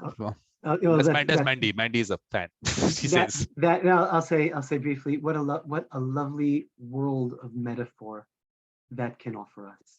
In the book, we tried not to work with metaphor too much, but rather discuss the nuts and bolts of the actual story and characters of Star Wars, because that's how fans live it. But when you zoom out and you look at these things, so absolutely there is so much to do in the realm of metaphors, and that anonymous fan of conflict and of Star Wars who chimed in there has just you've taken your new step into a bigger universe, as Obi-Wan Kenobi said. So feel free to continue on and maybe put some of those thoughts down on paper.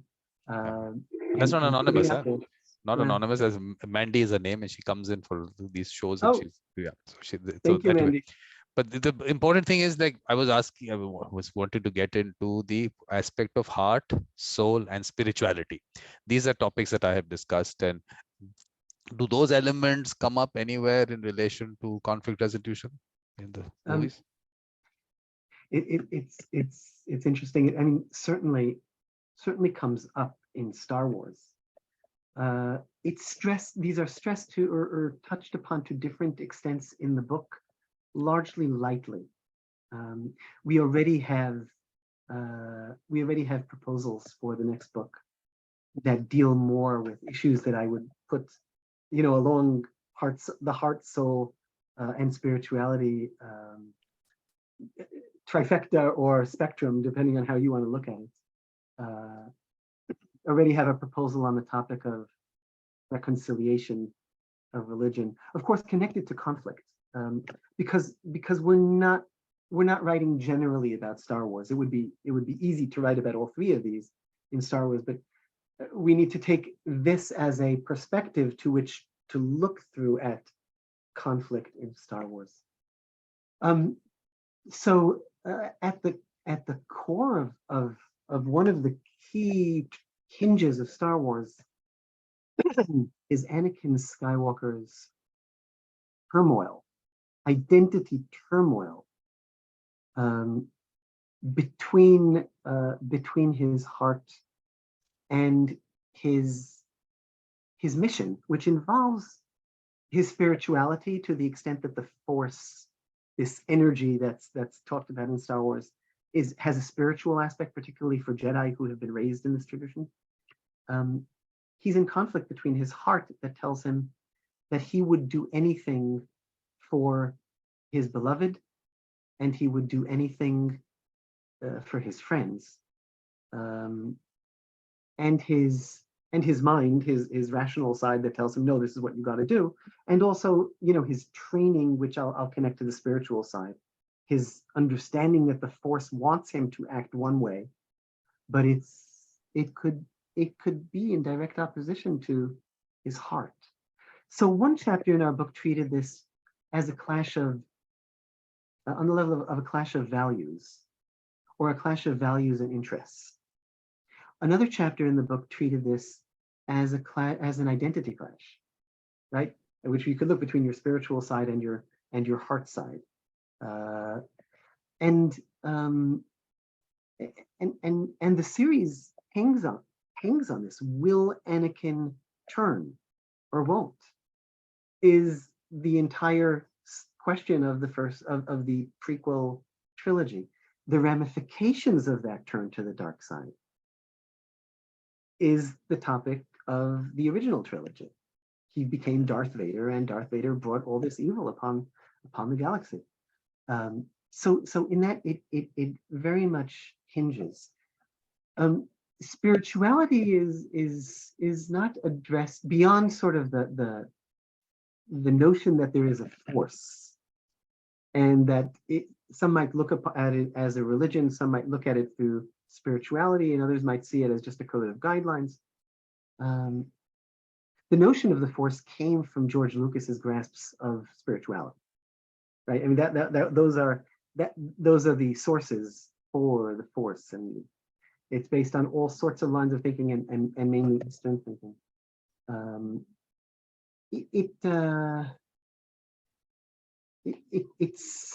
It's sort of introduced without a deep deal of development, particularly in the early trilogies. It was basically just a power that some people had. In the sequel trilogy, in particular, the last trilogy, the later trilogy, it's much more developed in terms of sort of how it functions and how it works and how to get in touch with it, but not too deeply. It's an inch deep. I think that there's a lot to be written, and there are a couple of chapters that perhaps might go this way, either in the next or the next book, about the role of religion and conflict. One is the notion of whether it's spirituality or religion, whatever the Jedi or Force are, we can see there's, if you look critically at the story of Star Wars, you can say what actually happened is that this religious figure radicalized a young, innocent farm boy who was living his life in some far-off corner in the universe, told him that some people in the galaxy were evil, and sent him off on a mission to kill them, based on studying the precepts of this religion that he believes in. Right? I mean, that is one way to read the story of the original trilogy. Of course, it's not the intended way to read it. but it is a way to look at it. And it's not fair to look at the bad guy's story in our world, right? And say, well, that's the story of bad guys all over the world, right? And then not look at how actually that story happens in the services of what we think is good. Word for word, that's what happens. So when you look at it through that way, and I know that in this case I'm talking about spirituality purposed for violence and perhaps for evil, rather than spirituality as a core centering feature of an individual. But that's another aspect of how this could be a theme in Star Wars. And there are books written that are more directly on these themes, but not from a conflict perspective, right? So Star Wars and philosophy will deal more with some of these themes. There's a book called The Tao of Star Wars. I can't remember the name of the author, but which talks about Eastern philosophies and Eastern religion, Eastern spirituality, and Star Wars. So there are other and Star Wars books that take this head on. I'm waiting to see what people offer. We look forward to people expanding what we think Star Wars talks about by saying, no. It actually has very powerful messages about that in conflict.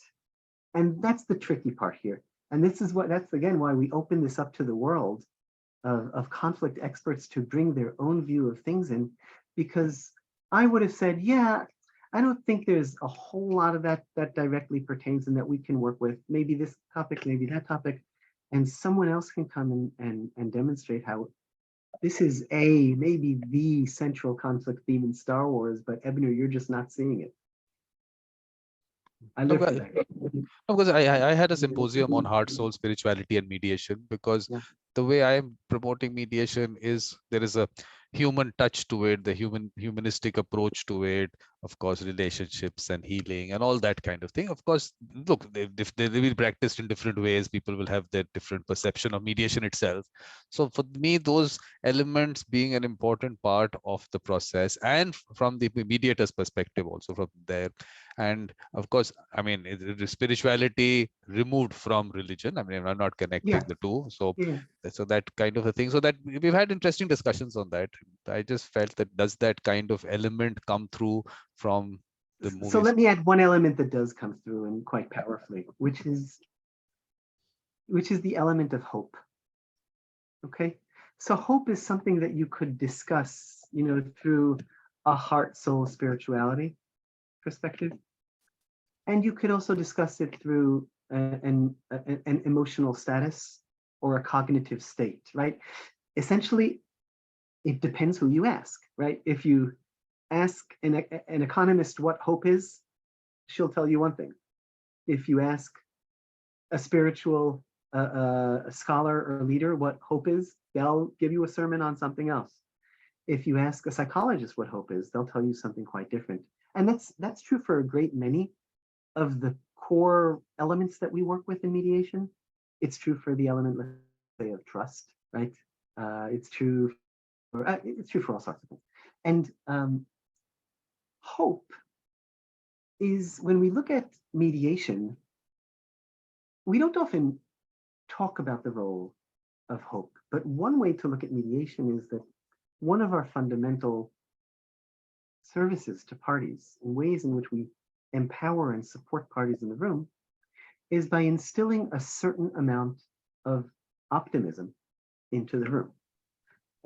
And I'm not talking about false, cheery optimism. Oh, we're just going to talk and everything's going to be fine.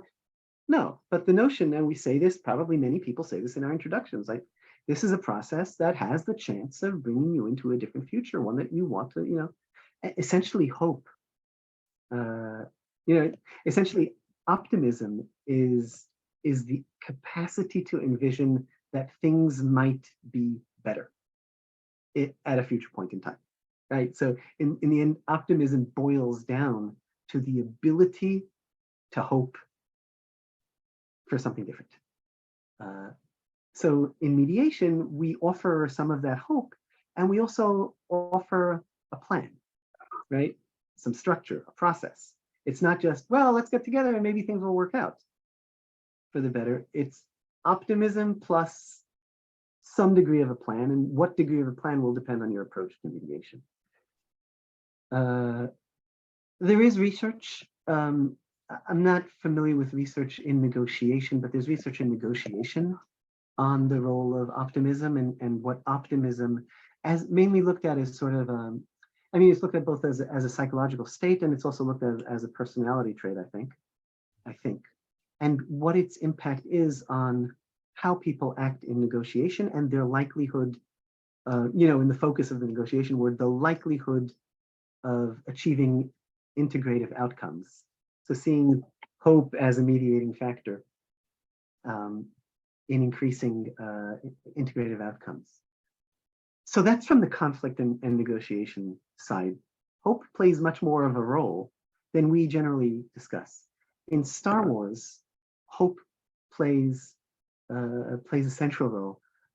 Even you must remember back from that first movie, or from 1,000 memes and repetitions, that holograph of Princess Leia talking to Obi-Wan Kenobi at the very, very beginning of Star Wars and saying, "Help me, Obi-Wan Kenobi, you're my only hope." So hope is like, it's right there at the root of things. And this gets developed throughout the movies, in all sorts of ways. In the newer movies, in the movie Rogue One, which came out around 2016. I know there's a Star Wars fan out there correcting me, in which maybe in the chat. So I'll open this. There's this moment in which in which the most cynical character in the movie, perhaps one of the most cynical characters in Star Wars, Cassian Andor, explains to another cynical character, why he does the things he does, and how this whole rebellion functions. And he explains, rebellions are built on hope. Right? I mean, that's the essence of a rebellion, is you're rebelling against something hurtful and harmful, and you rebel because you have the capacity to imagine that you might change things for the better. And later on, she's internalized that message so much that she mirrors it, she reflects it back to him at a low moment of his own, and reminds him that rebellions are built on hope. And that continues to be a theme throughout the Star Wars movies. And I think that people's capacity for optimism and propensity to optimism and to embrace hope. While the psychologists will talk about personality aspects of it, I think that a lot of it runs through that heart, soul, spirituality aspect, and often, in complementary ways. So I think there's a lot of room to develop that further, more. So now, of course, I think maybe we should close it at the hope part. Because I wanted to go into how family conflicts have been looked at and that kind of thing, specifics also. But I don't know. Look, for me, I'm telling you, these conversations, I love them so much. For me, time is not a factor. But obviously, for you, definitely it would be a factor. And so what I think what you can do is maybe just kind of a wrapping up kind of a whatever you want to put across, and then maybe we can have another conversation with all your other Yeah. we can do that at some other time. Yes, please. As I said, invite them all. And you know what? I'm not much of a wrapper-upper. There's no bottom line here. If there's anything I'd like you to, ending on hope is such a great point. Maybe I'll take that just back to our project and say that, like rebellions, our project is built on hope. It was built on the hope that people would join us in writing, and we've been bowled over by the response to that, and continue to be. Now we've put out a call for paper for our second book, and it's on our website if anybody's interested. And we continue to be bowled over by the response. So that was one huge hope.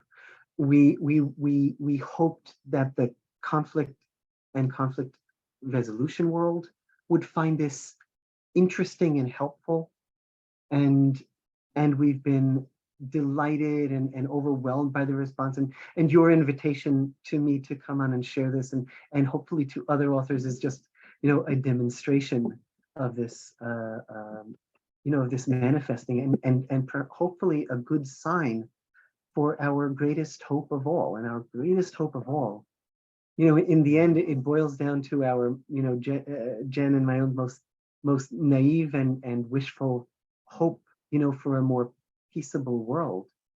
So our hope along the way is that the public will find our book or talks like this, or, you know, the use of the Star Wars vehicle to convey this basic conflict literacy. We hope that it will resonate with people. We hope that people will buy the book, but not because, you know, not for the money, but because we hope people will buy the book and then give it to the, you know, to the person who needs to read it. And that person gives it to another friend, right? To the Star Wars person in their lives. You know, that's the reason why we and DRI, our publisher, we were in full agreement that this book needs to be an inexpensive book. I know that there's objective and subjective expensive, but we priced it at $15, whereas, you know, trade books in the field would cost $30 or $40, and academic books in the field could cost $200 and more. We want this to be a book that anybody can walk by and purchase sort of on a whim, on a that sounds like an interesting way. And our greatest hope is that many people will just have that whim. So just as you said, you know, one person today, one person tomorrow, that's the way it goes. And of course, Elise, I don't know whether I'm pronouncing it correct, ELYSE, she's saying thank you for both of us. Thank you to both of us. But of course, but we did not get into the key takeaways, what you have behind you. I don't know whether they're key takeaways for, what is that? I mean, that's of the. No, this is not, it's not key takeaways from the book. This is a Star Wars themed negotiation teaching tool I developed.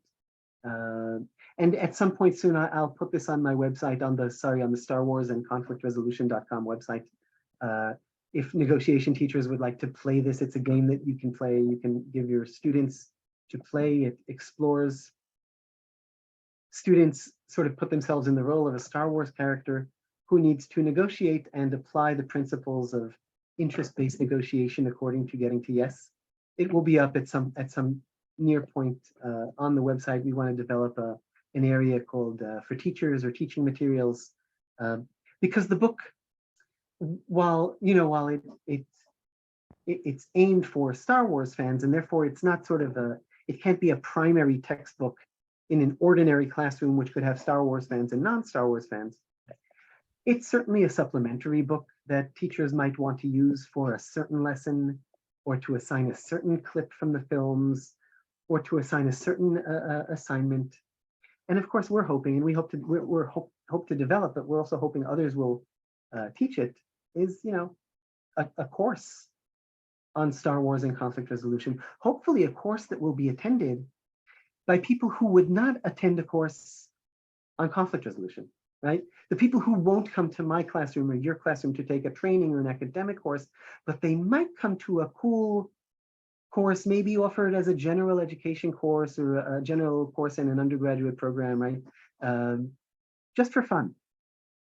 And encounter an academic course that's also all about Star Wars and also teaches them conflict resolution. So we're also developing teaching material for these things. That's a long answer to a short question. I think that's a good way to connect people to it. And I think thank you very much. And of course, I've got the pronunciation right. Elise says I've got the pronunciation right. So good.